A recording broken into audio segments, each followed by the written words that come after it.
আমি সুমা বিষ্ণু মহেশ্বরবাসা গোলকধাম থেকে বলছি। আজ আমার উপর হামলা হয়েছে, মাথার এখানে শাপল দিয়ে আঘাত করা হয়েছে মেরে ফেলার জন্য।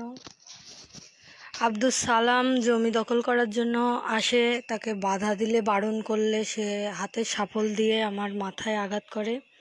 আমি এতক্ষণ 250 বেড মেডিকেলে ট্রিটমেন্টে ছিলাম। সেখানে করোনা পেশেন্ট আছে বলে আমাকে ঘরে চিকিৎসা নিতে বলা হয়েছে। আমি ওখান থেকে ট্রিটমেন্ট নিয়ে এখন বাড়িতে এসেছি।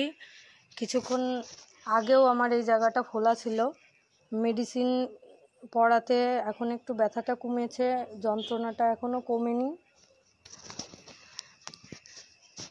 শুধুমাত্র এই অ্যাটাক জমি দখল করার জন্য।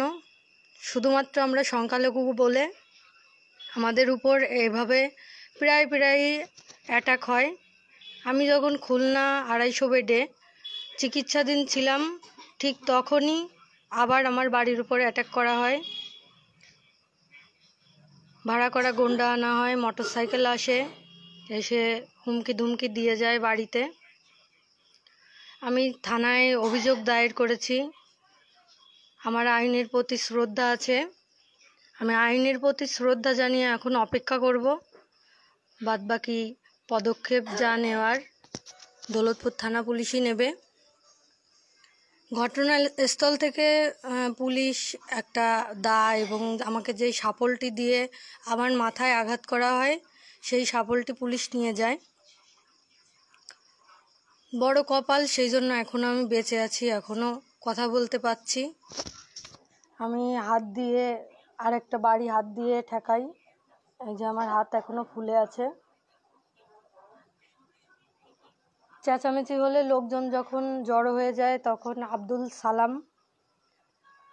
শাপল ফেলে সেখান থেকে দ্রুত স্থান পরিবর্তন করে পালিয়ে যায়। তার ছেলেও ছিল সেখানে, যদিও আমি তার নাম জানি না। ঘটনাটা ঠিক আমার বাড়ির সামনেই রাস্তায়।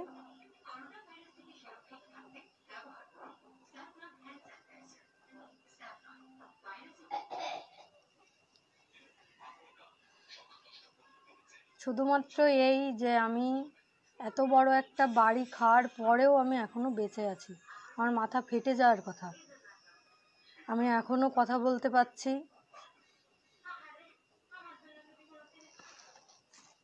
আমি চাই দৌলতপুর থানা পুলিশ এর সঠিক তদন্ত করুক এবং আমি এর সঠিক সুষ্ঠু বিচার চাই।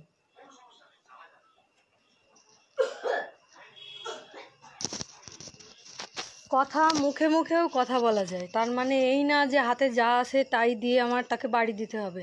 বাড়ি তো আমিও তাকে দিতে পারতাম, আমার রাস্তার পাশে বাস ছিল, আমার যদি তাকে মারারই হতো আমি তো তাকে অন্য কিছু দিয়েও মারতে পারতাম।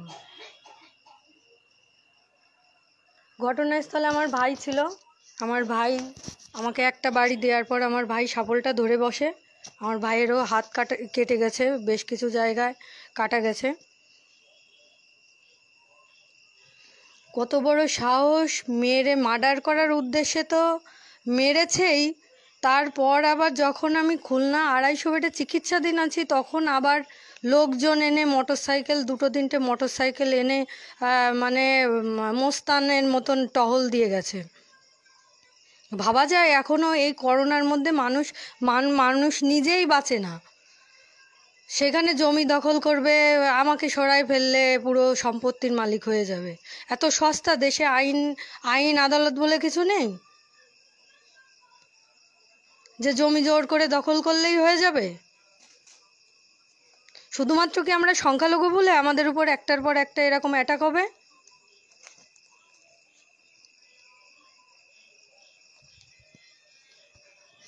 দেখুন আমার এই মুখের এই সাইডটা এখনো ফুলে আছে, আমার ঠিক এইখানটায় বাড়ি লেগেছে, এইখানটায় আমি দেখাতে পাচ্ছি না, ভীষণ ব্যথা, এইখানটায় ব্লাড জমে গেছে।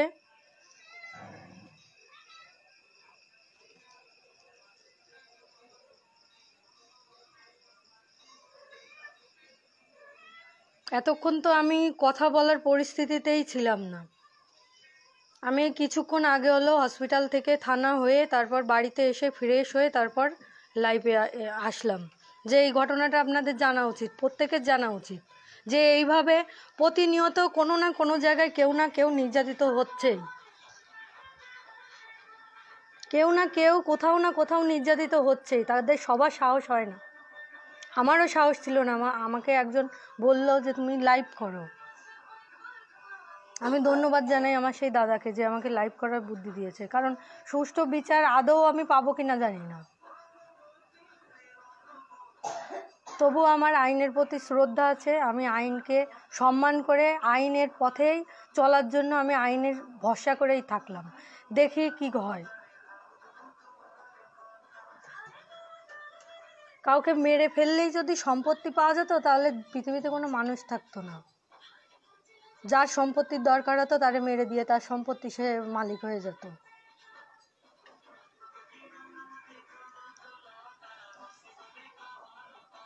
ব্যাপার হচ্ছে আমরা সংখ্যালঘু, আমাদের জমি জোর করে দখল করা যায়, জোর করে লুট করে নেওয়া যায়, জোর করে বাঁশ খুঁটি দিয়ে দিন রাতারাতি বেড়া করে ঘিরে নেওয়া যায়। সেখানে হাজার হাইকোর্টের আদেশ থাকুক তা কেউ পরোয়া করে না, কারণ সবাই তো আইনের ঊর্ধ্বে।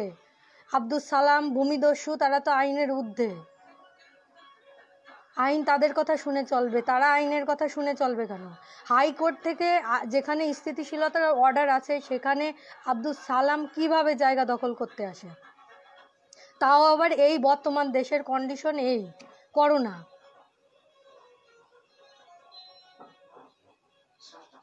আর বাধা দিতে যাব, বারণ করব এখন এসব করো না, অর্ডার নিয়ে আসো হাইকোর্ট থেকে, তাইতে পিটিয়ে মানুষ মেরে দেবে।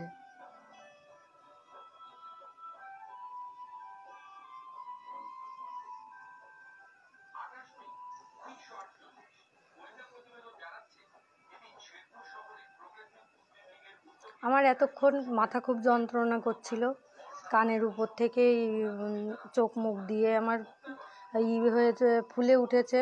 এখন বিষয়টা হলো, যদি ইন্টারনাল ব্লিডিং হতো আমার ফেটে গেলে তো মারা যেতাম জায়গায়, কারণ কানের উপর। মনে হয় না আমি বাঁচতাম যদি এই জায়গাটা ফেটে যেত। এখন ইন্টারনাল ব্লিডিং যদি হয়ে থাকে তো সারা জীবন তো আমার ভোগ করা লাগবে। আর আমার শত্রু বাহিনী, ভূমিদস্যুরা আমার সামনে দিয়ে বুক ফুলিয়ে ঘুরে বেড়াবে, তাদের কিছু হবে না, তাদের কিচ্ছু হবে না। তারা বুক ফুলিয়ে ঘুরে বেড়াবে, মোস্তান গুন্ডা ডেকে আনবে, কার্তিক কুলের মানুষদের সবাই ভয় পায়, তাই কার্তিক কুলের মানুষ ডেকে আনবে আমাদের মারার জন্য।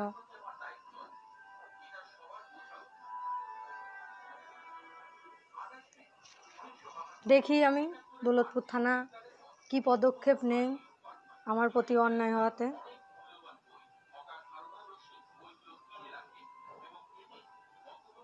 আমি আইনকে সম্মান করি, সেই জন্য আমি কিছু করিনি। আমিও পারলে পারতাম মাইর দিতে, কিন্তু কুকুর কামড় দেশে বলে যে কুকুরে কামড় দিতে হবে তা তো না। তাহলে তো আমিও সেই কুকুরের মতন হয়ে গেলাম। আমি তো আর কুকুর না, আমি তো দেশের যেসব আইন কানুন আছে সেগুলো জানি এবং মানি। আইনের প্রতি শ্রদ্ধা আছে বলেই হাইকোর্টের অর্ডার মেনে বসে আছি।